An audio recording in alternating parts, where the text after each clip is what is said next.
Зголемувањето на трговските тензии и размената на царински бариери може да предизвикаат значителни економски трошоци за глобалната економија, изјави портпаролот на Меѓународниот монетарен фонд Гери Рајс, додавајќи.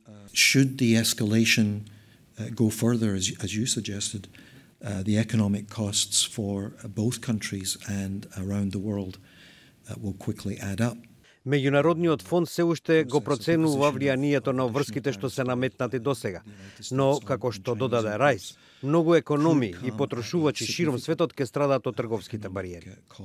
Соединетите држави, без оглед на огромното меѓународно и домашно противење, објавија дека од 24 септември ќе наметнат дополнителни 10% царини за кинески производи во вредност од $200 милиарди.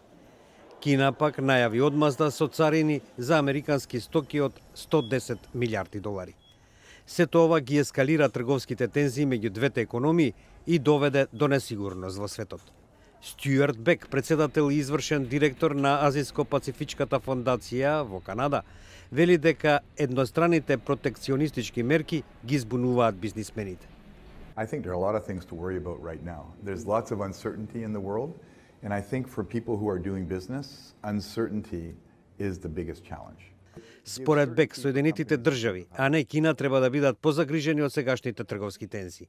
In reality, intra-regional trade in Asia is huge. So China has other options. You've got large markets in other parts of Asia that you can work with.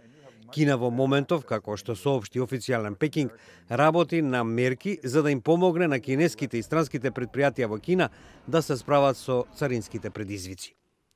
Одлуките на американскиот председател Доналд Трамп за наметнување царини за кинескиот извоз предизвика интензивна критика, но и страхување во светот.